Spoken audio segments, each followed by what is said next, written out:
Por que tem tanta gente triste no meio evangélico? E por que tem gente que está tanto tempo na igreja e ainda chora? Esse é o canal Saída 27 e essa palavra é para você.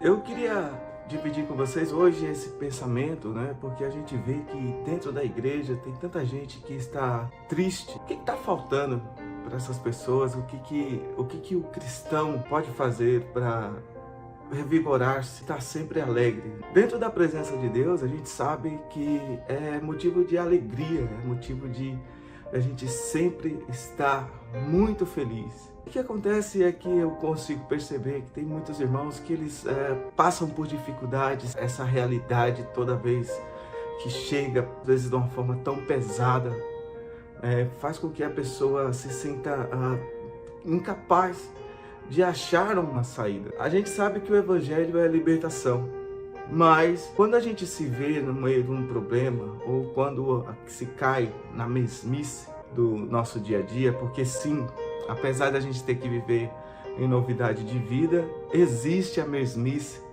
no meio evangélico e a gente esquece da primícia do rei, que é o seu reino e a sua justiça e a sua libertação. Pensando nisso, a gente conhece que existe uma parábola, né, que é a parábola do filho pródigo, onde o filho que estava com o rei, aliás, que estava com seu pai, ele pede toda a sua herança e diz assim: pai, eu não quero mais ser teu filho, dá-me metade dos teus bens que eu vou embora. E assim a gente conhece, né, que ele gastou toda a herança do pai e depois se viu numa pior, passando fome ali numa terra distante. Se lembrou do pai, tinha tudo do lado do meu pai, e agora eu aqui nessa terra passo fome. Eu vou lá falar com ele, então eu vou conversar com ele e vou dizer: pai, deixa eu ser um dos teus empregados, deixa eu trabalhar aqui, né? Porque eu sei que eu era teu filho e hoje eu não tenho nem condições de ser chamado teu filho, mas se o Senhor me aceitar de volta, eu queria pelo menos trabalhar com você. E voltando ele do caminho, para a sua surpresa, o pai o estava esperando. E quando o avistou de longe, correu, o abraçou e o vestiu e disse: esse é o meu filho que hoje volta. Colocou a sandália no seu pé, o vestiu com um anel, calçou e disse: esse meu filho estava morto e reviveu, estava perdido e foi achado. O que eu quero ler para vocês agora não é sobre o filho que retornou, mas o filho que ficou com o pai. Aí a gente vê aqui em Lucas capítulo 15, a partir do versículo 25, diz assim: e o seu filho mais velho estava no campo. E quando veio e chegou perto de casa, ouviu a música e as danças. E chamando um dos seus servos, perguntou-lhe: que era aquilo?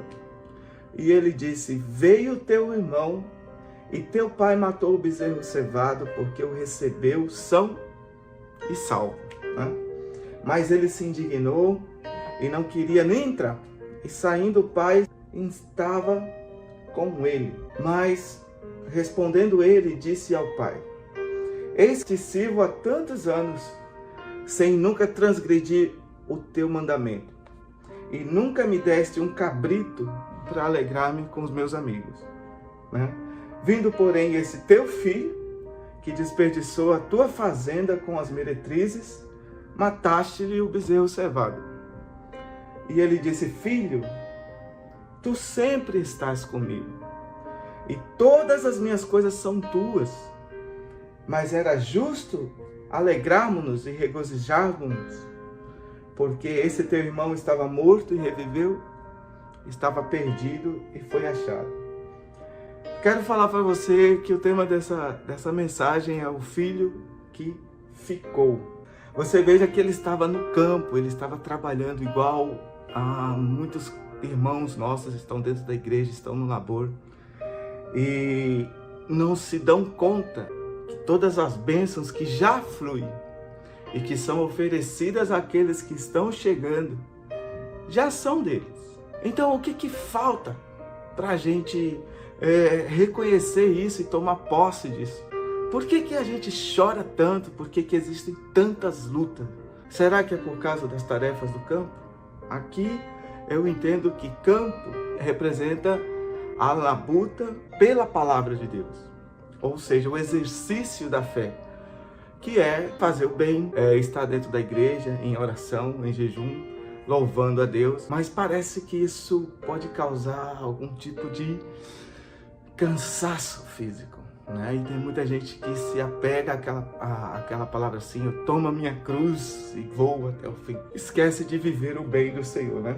Dentro dessa parábola, eu tenho uma outra parábola que há muito tempo me foi contada por um amigo que hoje em dia eu tenho muito respeito por ele, né? Márcio, filho do pastor Mauro, mora lá em Osasco, São Paulo. Ele um dia nos disse assim, que havia um homem que comprou um bilhete de uma viagem longa de trem, de 3 dias de trem.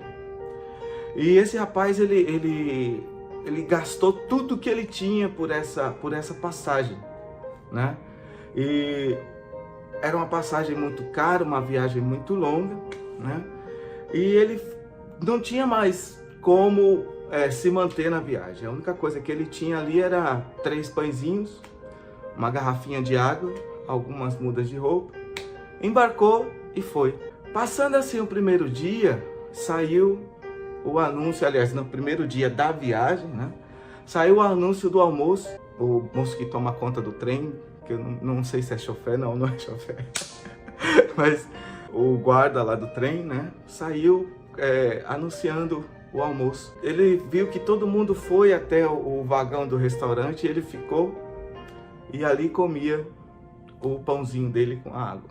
Mesma coisa se passou no jantar, mesma coisa se passou no café da manhã.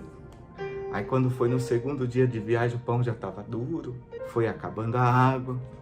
Aí ele já jejuou na ceia, já não comeu a ceia porque já tinha acabado o pão. E no terceiro dia da viagem, no café da manhã, veja a dificuldade que essa pessoa passou. Estava numa viagem de trem, obviamente não tinha outro lugar para comprar comida. 3 dias de viagem, sobrevivendo a pão e água. No terceiro dia, foi até o moço do trem, né? Que agora eu esqueci o nome. Mas ele foi lá falar com o guarda e falou assim: olha, escuta, senhor, eu tenho até vergonha de falar isso com você, mas é que o meu pão acabou e eu não tenho dinheiro para comprar o café da manhã. Será que você poderia me ceder algumas sobras do café da manhã? Isso me emociona até, sabe?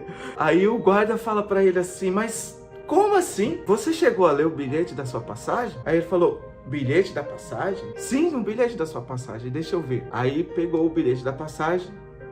No verso do bilhete, nas poucas linhas aqui de baixo, estava escrito que era uma passagem executiva onde tudo estava incluso. Que coisa absurda! Comida e bebida. E aí ele caiu em si e percebeu que todo aquele esforço de 2 dias, praticamente a pão e água, foi em vão, porque ele tinha direito ao banquete. Você entende, irmãos? Então, caia na real agora. Saiba que você é livre, saiba que você pode, porque o preço que foi pago por você foi muito alto. O preço lá da cruz foi muito alto. Por que a gente vive infeliz? A Bíblia diz que a gente tem que sofrer com alegria.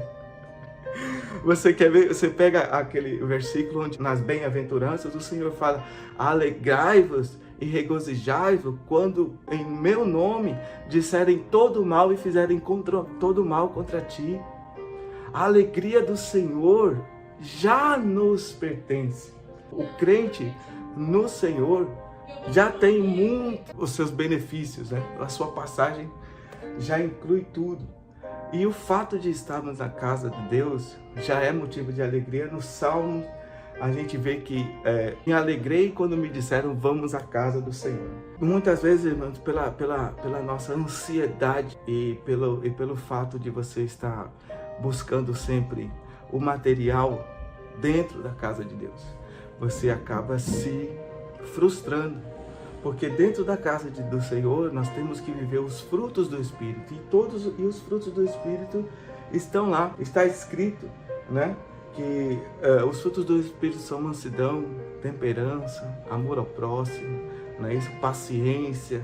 Então, aquela busca pelo que é material dentro da casa do Senhor não vai suprir a nossa necessidade espiritual. E aí está a chave. E aí é onde eu quero chegar. O fardo do Senhor é leve e o seu jugo é suave.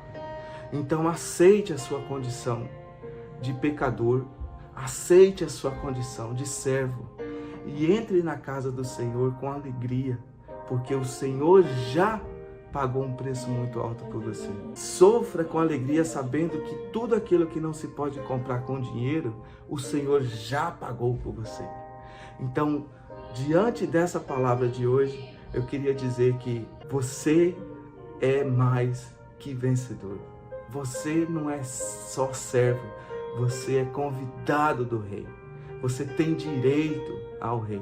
A sua alegria por saber que os seus problemas, apesar de muito grandes, estão nas mãos do Senhor, ter o conforto e a paz interior em saber que tudo já está na mão dele. E todas as coisas cooperam para o bem daqueles que amam a Ele. Ame ao Senhor com todas as forças, todo o entendimento. E ama o teu próximo e tu mesmo viverás. Amém? Se você viu essa mensagem até aqui, curta, compartilhe e comente no canal. Se inscreva e a gente vai seguir juntos nessa saída 27, que diz que o Senhor é a minha força e a minha fortaleza, a quem temerei. O Senhor é a minha justiça, de quem me recearei. Obrigado, que Deus abençoe a sua vida. Amém. Glória a Deus.